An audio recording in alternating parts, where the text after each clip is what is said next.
I'm going to talk about the concept of freedom. Um,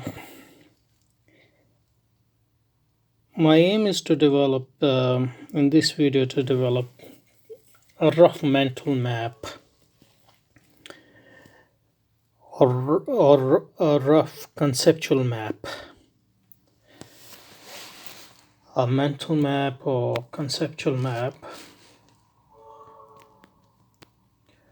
of the concept of freedom,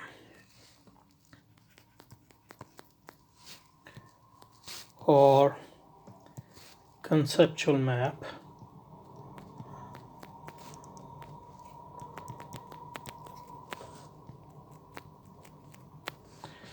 of the concept of freedom.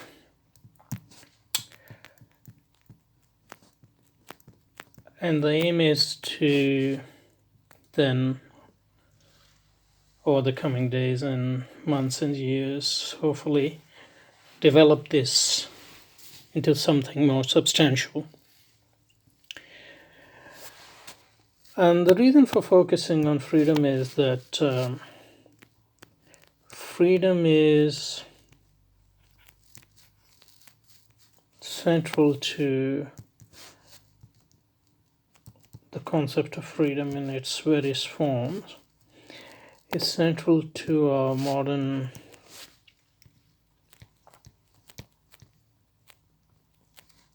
capitalist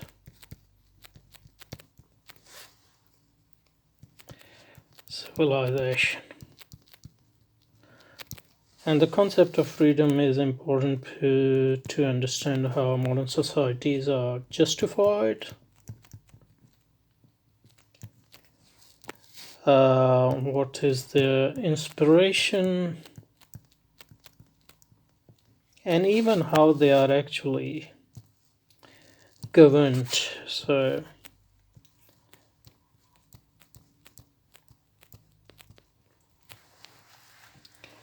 in fact, if there is one concept which differentiates capitalist civilization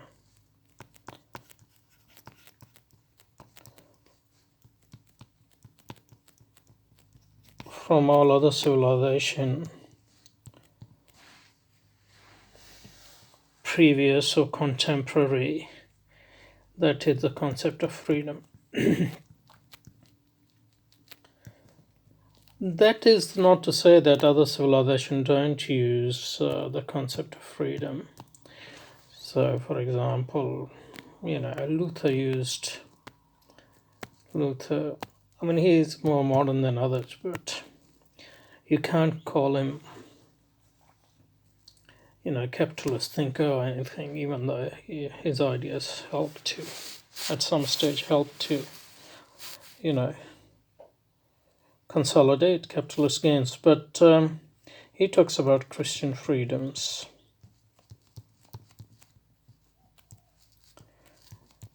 And people within Christendom talked about Christian freedom before Luther. In Muslim civilization, you will find concept of freedom is very important. In fact, when the Iranian king asked the Arab invaders or Arab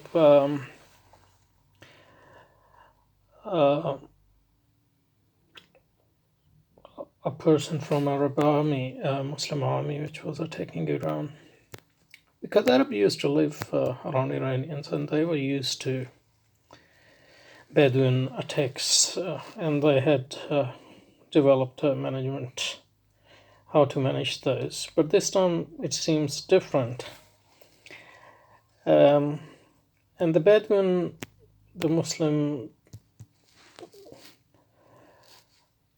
army man or envoy, he replied that we used to come on our own before, but this time we have been sent.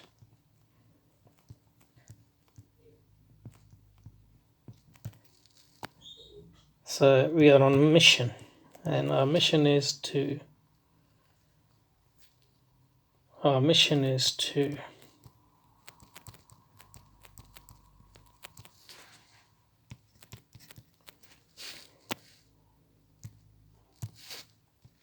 abstract,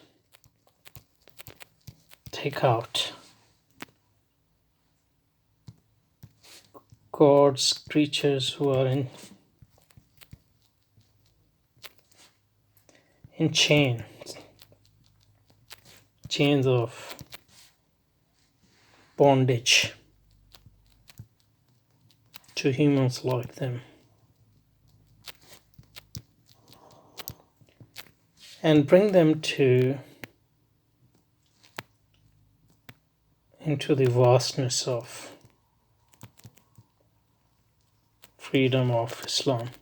So what I want to say is that it's not as if modern civilization is the first civilization to talk about freedom, but what differentiates capitalism from other civilization in two things.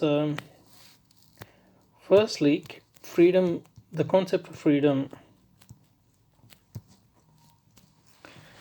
is absolutely central to capitalism. So that's the one. For example, if we stick to our example of Islam, for example, and Christianity, it doesn't matter how much Christianity or Islam talk about freedom. Freedom is not their central value. Freedom is not their central concept. That's the one difference. The other and more crucial difference, and similarly important distinction, is that in capitalism, freedom is an intrinsic value.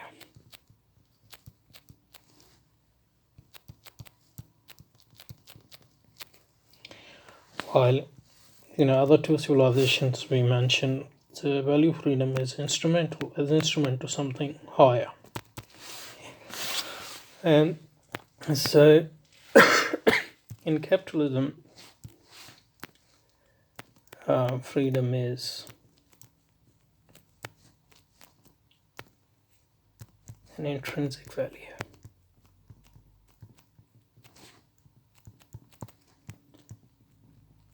So freedom is freedoms. And this is the same formula which actually translates, we'll talk about it later, into actually the formula of accumulation,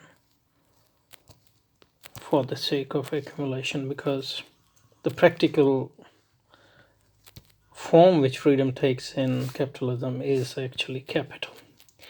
But that's jumping far ahead of ourselves. So that's why I wanted to talk about freedom and its different aspects and develop them in the context of my interest in capitalism. To start with, we can divide the concept of freedom into two different types or two different aspects.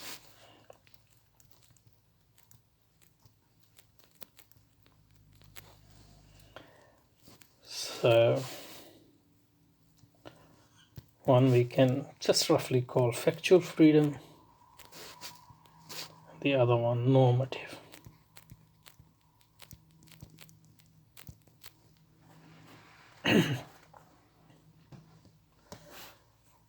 And obviously we can talk about factual into individual and social and all that, and negative freedom into normative into negative freedom and positive freedom. And even factual freedom, we can divide it more into negative freedom and positive freedom. And this basic distinction captures our intuition that just because I'm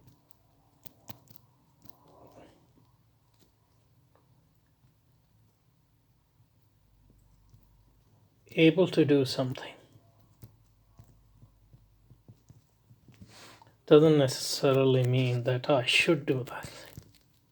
That's the basic distinction between factual and normative freedom. So for example, let's say just play around with this idea a bit. Factual freedom. So I'm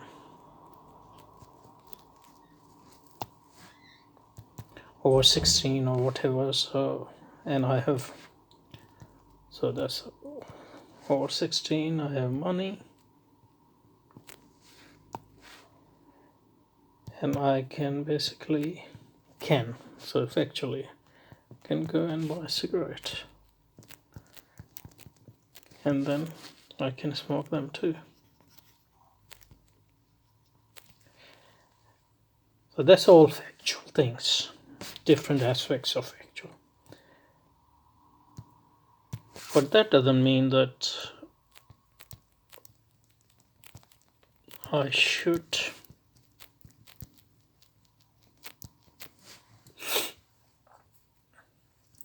buy a cigarette or smoke a cigarette, etc. That will depend on my desires, social mores, my morality, my conceptions, etc. So that's the basic distinction between factual freedom and normative freedom, which is very important. And the other distinction, which is very important, and which was developed by, I believe, Machiavelli, and first developed by Machiavelli, and then Isaiah Berlin, made it into a canonical philosophical distinction. But I'm not going to refer back to the idea. I'm just going to tell you what I understand by that at this point. So another distinction between freedom is between negative freedom and positive freedom. And I think we can use this distinction in both. Factual freedom can be negative, positive. Similarly, normative freedom can be positive, negative. So what is negative freedom? Negative freedom is basically absence of external constraints, and these constraints can be, as I said, factual or normative or social. So for example, factual constraint would be I don't have money, for example. That's a factual constraint. Or I'm under 16, for example, and in my country people don't sell cigarettes to the kids under 16. So that can be a factual constraint as well. So on the other hand, if I have money, then I can still have a normative constraint, morality or social values which look down about smoking, or my own conceptions. For example, I'm worried about my health, so I think I shouldn't destroy my health. So that's the negative freedom, absence of external constraints. So if there are external constraints which are limiting my action, then I'm, negatively speaking, unfree. And if there are no external constraints on what I want to do, whether they're factual or moral, then I am negatively free. Okay. In a similar manner, positive freedom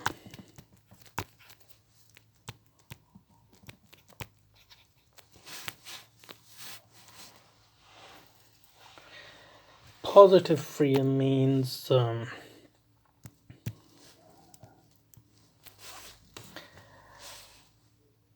freedom to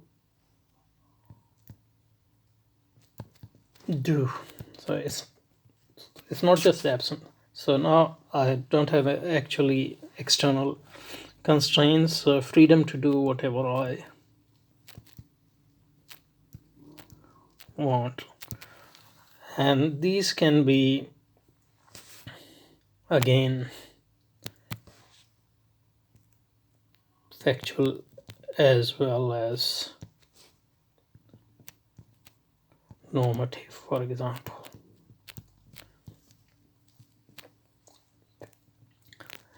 So, for example, I want to smoke, so I have no external constraint, like normative external constraint. And I don't have certain negative constraint as well, but I don't have resources, like I don't have money, for example. So even though I'm free in the negative sense, I'm positively not free, because I'm not free to do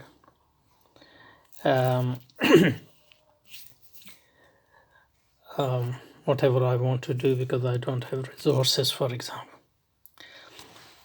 So that's, although I'm negatively free in both factual and normative sense,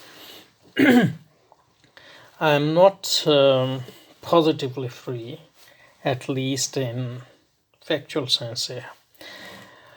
Or let's say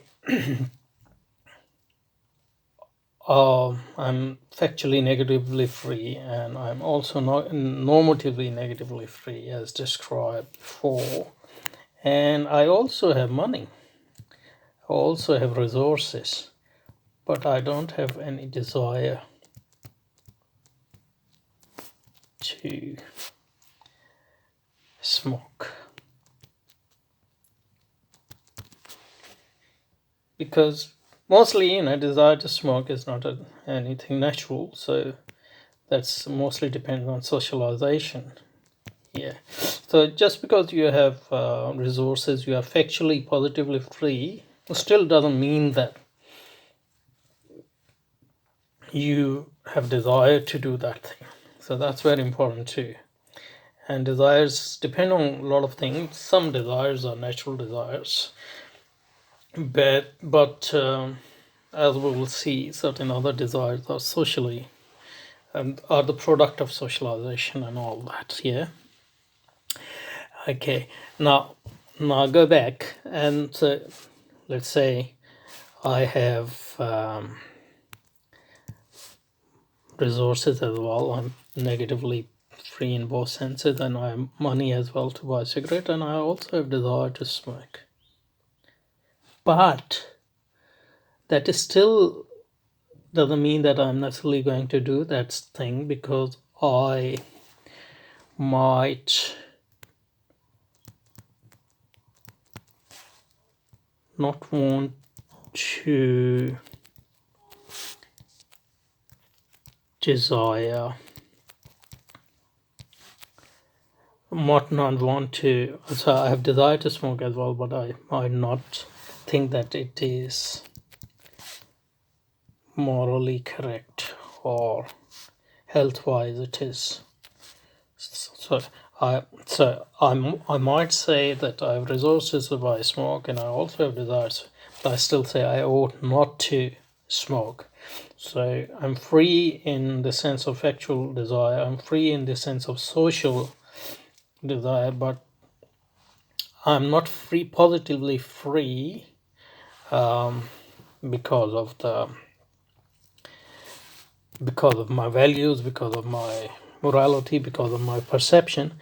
And then it will depend on whether that perception is imposed by others on me, or that is my self-perception, or that is perception I'm convinced on. So we will say that this is, even though I'm limiting my positive freedom, it is self-imposed limit. That's why I will call it self-determination, and I will call it autonomy and not heteronomy, which is, so autonomy is generally thought of as, freedom, and heteronomy as not being free.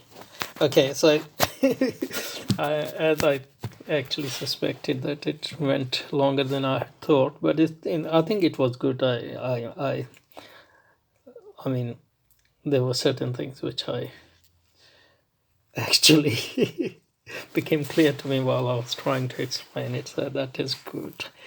So I'll probably need one more to just complete the map, which I was trying to complete. So next time I'm going to talk. So today we talked about. Let us recap today. So freedom is central to capitalist civilization, and we just talked a bit about why and in what sense, and then we talked about two types of freedom: factual freedom, normative freedom, and then we said that factual freedom can be individual, can be social, and factual freedom can also be positive and negative. Similarly, normative freedom can be positive freedom and negative freedom, and in what sense positive freedom then turn into either autonomy or heteronomy. So this is what we did, and next time I'm going to go a bit more about factual freedom and also normative freedom and all, especially looked at factual freedom in the individual sense and social sense, and relate to some of the ideas which I just raised in here but wasn't able to develop. So okay, I'll see you next time.